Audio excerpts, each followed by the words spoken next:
tentang Tuhan ini menjadi bahasan yang tidak lekang oleh waktu. Itu menandakan bahwa satu spesies ya di alam semesta ini yang kalau saya pikir Tuhannya itu belum final, itu salah satunya adalah manusia.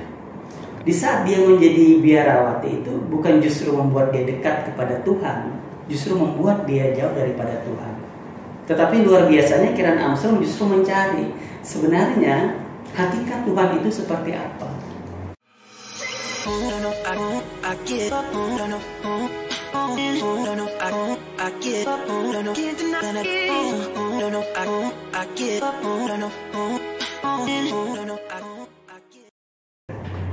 Baik, selamat malam sahabat Berani Mikir dimanapun berada. Kembali kita berjumpa dalam sesi podcast di channel Berani Mikir pada kesempatan malam hari ini. Seperti biasa, di sebelah kanan saya ada Bung Ganendra. Selamat malam Bung Ganendra. Selamat malam Bung. Iya. Dan di sebelah kiri saya ada Bung Abdi Raya. Selamat malam Bung. Dan tentunya saya di sini sebagai host dari Berani Mikir, Bung Rakai Megantara.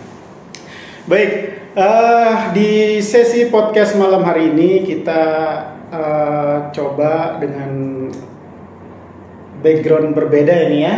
Backgroundnya berbeda, backgroundnya warna merah. Warna merah itu tahu sendiri ya, sahabat Berani Mikir, melambangkan dari keberanian. Malam hari ini kita coba membahas hal yang sedikit berani ya, yaitu berbicara terkait dengan Tuhan. Apa itu? Seperti apa podcast kita malam hari ini? Ya, coba nanti ya, para sahabat jangan skip. Jadi malam hari ini kita coba membahas sebuah buku yang fenomenal. Jadi buku yang cukup gempar ya, karena memang pemikiran dari penulis buku itu out of the book gitu ya. Jadi buku ini berjudul Sejarah Tuhan, A Story of God ya. Penulisnya Karen Armstrong ya. Jadi mungkin berbicara judul saja sudah terdengar menggelitik untuk kita kupas ya, sejarah Tuhan. Seperti apa sejarah Tuhan itu? Nah, jadi salah satu poin yang menjadi pokok bahasan dalam buku tersebut adalah berbicara tentang Tuhan dan konsep tentangnya yang berubah-ubah. Nah, seperti apa sih eksistensi Tuhan itu sendiri dari dulu sampai dengan saat ini? Karena ini penting untuk kita bahas karena berkaitan akan cara kita bertuhan itu sendiri seperti apa, bagaimana kita mengenal Tuhan kita, begitu ya. Oke, saya langsung saja ke poin yang pertama.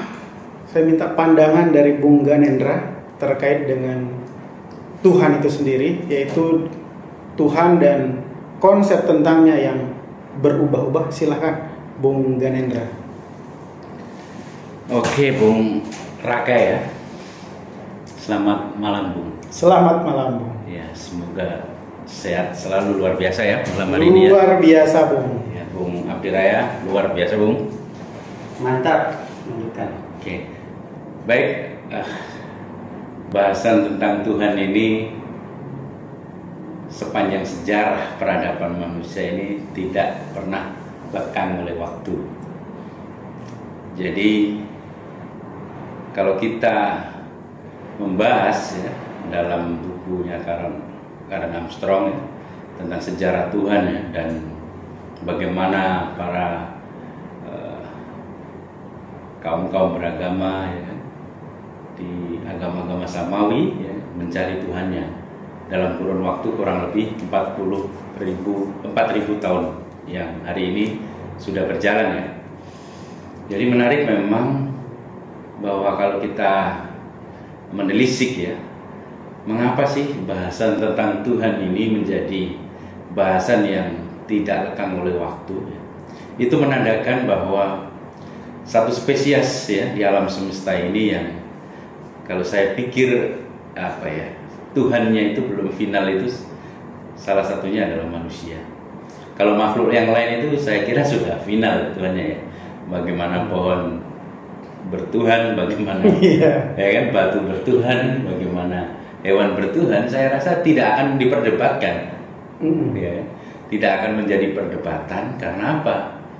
Karena secara by design, ya, secara DNA, ya, secara transkrip daripada kode-kode yang ada di alam ini sudah automatically, ya, sudah otomatis. Ya. Karena piranti otak manusia ini, piranti akal inilah yang membedakan antara makhluk satu dengan makhluk yang lain, yaitu manusia dan makhluk yang lain. Sehingga dia bisa menarasikan, bisa membuat mitos ya. Jadi bahkan sebagian besar kehidupan kita ini 99% lebih kali ya, itu berada dalam alam pemikiran. Kalau kita membayangkan tentang konsep ketuhanan, tentunya akan kita imajinasikan. Ya kan? Kalau hewan ya, kambing misalkan sapi, dia tidak perlu berimajinasi karena Tuhannya sudah final. Nah, manusia ini kan, manusia ini yang selalu berkembang dari zaman ke zaman, ya, dari masa ke masa, selalu berkembang secara pemikirannya. Bahkan karena Armstrong sendiri, beliau dilahirkan di lingkungan yang notabene Katolik ya.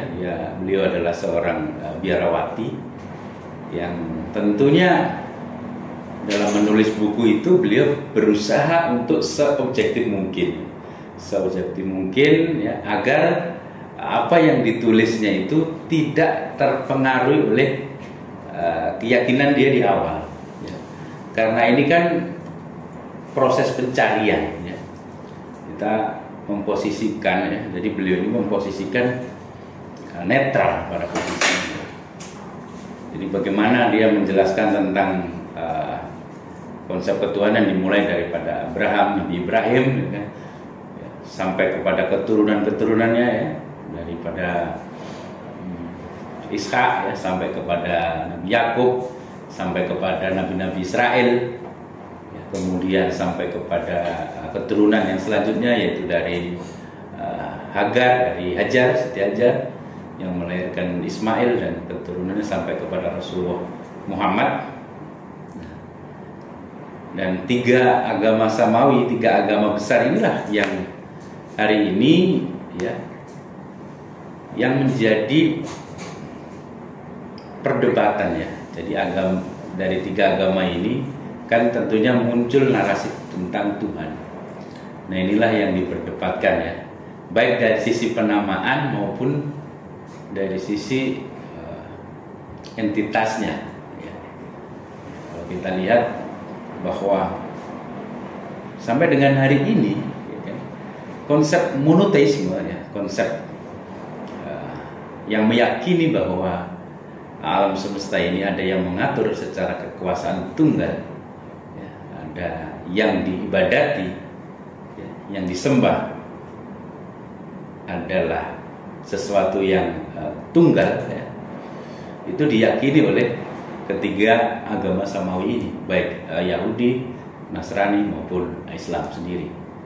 Namun pada kerangka prakteknya ya, jika kita masuk ke dalam sub-sub yang lebih detail, maka kita akan menemui perbedaan-perbedaan dan cara pandang. Nah inilah yang diurai oleh Karen Armstrong di dalam bukunya tersebut. Nah, bagaimana perdebatan sampai dengan hari ini, apa sih makna secara hakikinya tentang eksistensi Tuhan hadir di dalam pemikiran manusia. Bagaimana kalau ternyata bahwa konsep ketuhanan yang dimaksud ini sesungguhnya tidak mencirikan atau tidak memenuhi keadaan yang sesungguhnya yang dipahami oleh banyak orang mainstream hari ini. Nah, ini juga yang menjadi kajian, yang menjadi bahasan kita pada malam ini. Yang jelas bahwa buku ini akan membawa kita kepada pemikiran-pemikiran yang selain kita bisa berpikir tentang masa lalu, kita akan diajak traveling ke masa lalu. Ya. Kita sedang memasuki era time travel ya. Kalau kita membaca buku itu kan pikiran itu kan tidak bisa membedakan mana yang realitas, mana yang nyata, mana yang tidak nyata. Ya. Artinya pikiran kita bisa kita ajak traveling ke masa lalu. Ya, kita bisa menelisik sejarah, tetapi juga kita bisa memproyeksikan tentang pemikiran itu ke masa depan, ke saat ini dan ke masa depan.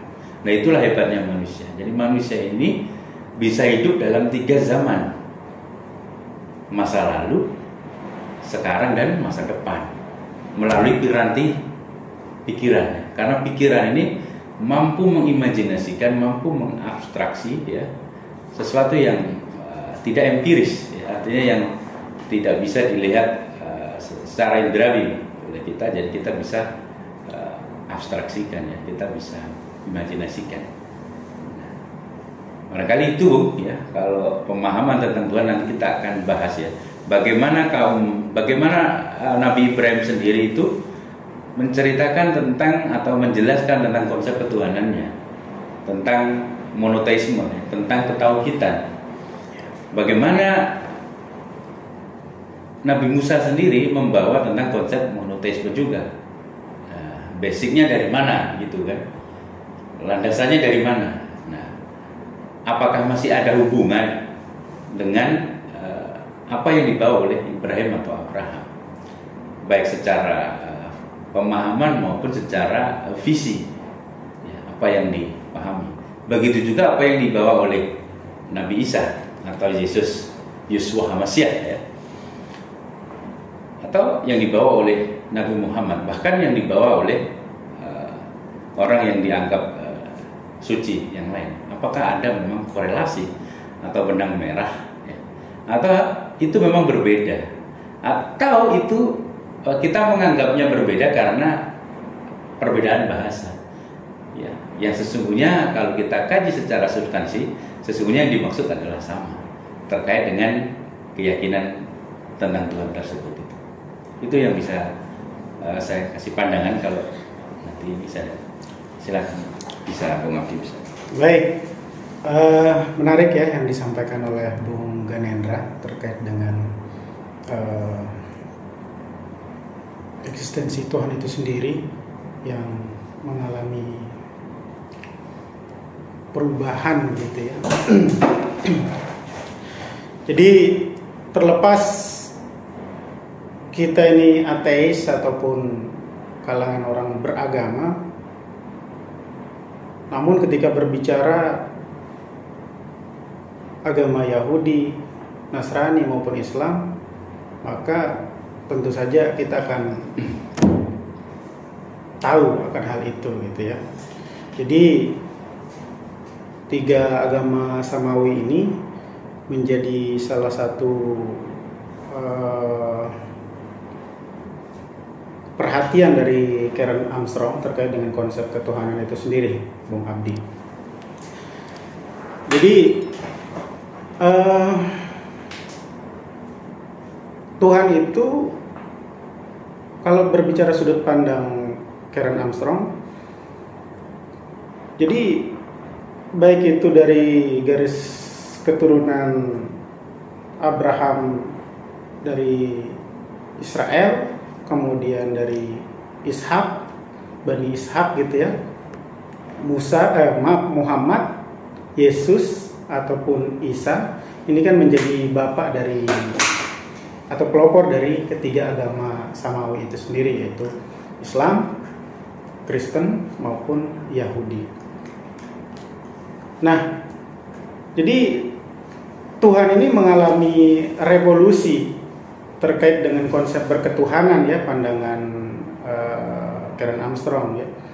Jadi seolah-olah Tuhan itu mengalami proses revolusi cara bertuhan, sebagaimana kaum paganisme berbeda dengan kaum Israel memiliki konsep ketuhanan. Dari pandangan Bung Abdi, setelah menyimak buku Karen Armstrong itu sendiri, spesifik kepada kaum Israel yang memiliki konsep ketuhanan yang berbeda dengan kaum pagan itu sendiri, seperti apa gitu konsep berketuhanan yang diperkenalkan oleh kaum Israel itu sendiri, dan tadi tiga agama Samawi itu sendiri memperkenalkan konsep ketuhanan. Di mana letak perbedaannya? Apakah benar konsep berketuhanan itu mengalami proses revolusi dipengaruhi oleh ruang dan waktu? Silakan Bung Abdi. Ya, jadi menarik pembahasan kita pada malam hari ini. Tadi sudah banyak dipaparkan oleh Bung Ganendra. Kalau sebelumnya kita membahas berkenaan dengan buku The God Delusion yang saya katakan itu juga menguji keimanan. Sama halnya kalau kita berbicara bedah buku berkenaan dengan buku sejarah Tuhan, ini juga menguji keimanan kita. Ya, tadi sudah disampaikan oleh Bung Ganendra bahwasanya memang ide atau gagasan berkenaan dengan Tuhan itu bagi manusia belum pernah menemukan kata final atau sepakat. Karena seiring dengan berjalan waktu ternyata mengalami perubahan. Tadi kalau Bung Rakai tadi mengalami sebuah revolusioner, artinya memang sangat berbeda pemahamannya dengan sebelumnya. Nah, pertanyaannya apakah memang benar seperti itu? Saya juga membaca buku Karen Armstrong ini. Kenapa yang membuat saya tertarik? Karena background Karen Armstrong yang menurut saya perlu kita jadikan pelajaran. Karena seringkali kalau kita berbicara keyakinan, kita sebagai umat beragama itu hanya menerima apa yang sudah diwariskan dari kedua orang tua kita.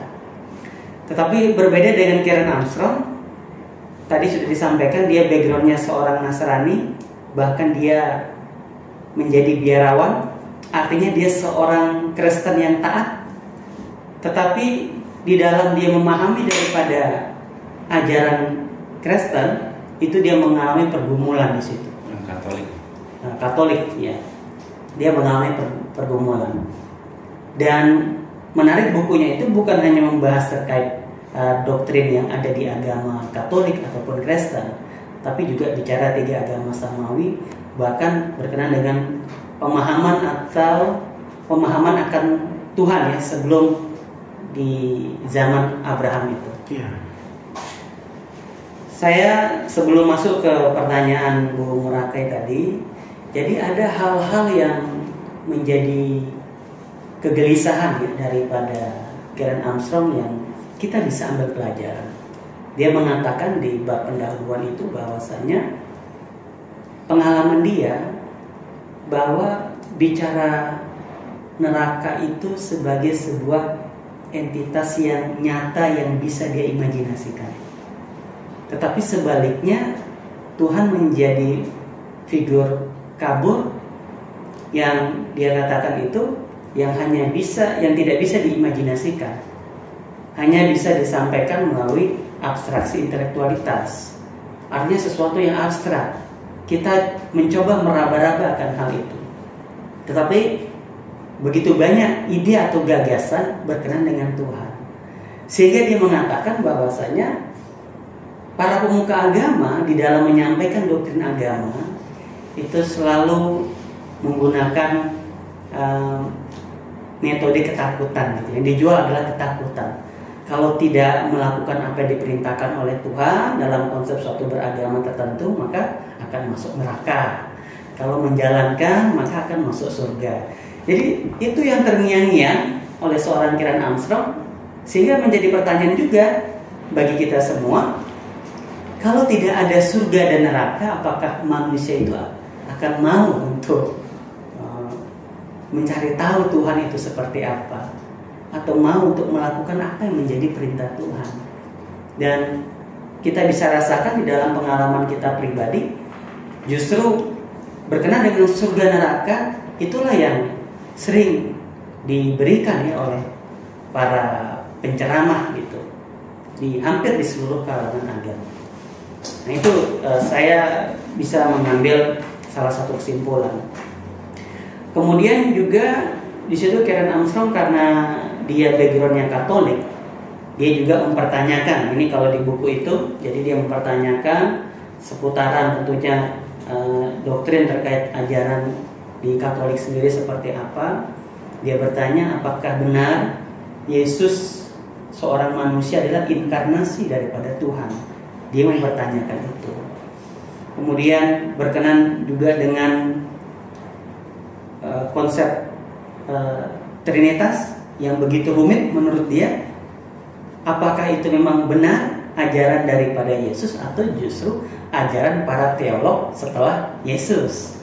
Nah, jadi hal-hal itu yang menjadi pergumulan dan dia bertanya. Dan dia merasa di saat dia menjadi biarawati itu bukan justru membuat dia dekat kepada Tuhan, justru membuat dia jauh daripada Tuhan. Tetapi luar biasanya Karen Armstrong justru mencari sebenarnya hakikat Tuhan itu seperti apa. Oleh karenanya dia mempelajari hampir semua agama kalau saya lihat. Itu luar biasanya. Artinya spirit dia untuk mencari akan ide atau gagasan Tuhan yang benar itu luar biasa semangatnya itu. Nah, berbeda dengan kita sebagai masyarakat umum ya, banyak kan khususnya di Indonesia ya, atau bisa juga di negara-negara lain itu kebanyakan menerima apa adanya. Nah, oleh karenanya kalau tadi bagaimana nih dengan ajaran yang dipercaya oleh Israel, bangsa Israel, kemudian nanti bicara Yahudi berarti kan Yahudi, Kristen dan Islam, ya nanti kita bisa bahas. Di awal saya menyampaikan itu dulu. Oke. Jadi luar biasa ya pandangan dari Karen Armstrong sendiri dalam proses pencarian dia akan eksistensi Tuhan yang sebenarnya itu seperti apa. Kemudian lanjut kita ya ke Bung Ganendra, masih seputaran berbicara tentang Tuhan ya, eksistensi Tuhan itu sendiri. Jadi jika kita menyimak apa yang disampaikan oleh Karen Armstrong terkait dengan keberadaan Yesus gitu ya, Yesus sebagai Tuhan sebagaimana yang diyakini oleh mayoritas umat Kristiani hari ini di dunia. Jadi justru jika kita melihat dari riwayat Yesus itu sendiri, bahwa Yesus riwayatnya ditulis itu di Injil Markus itu 40 tahun setelah kematiannya begitu ya.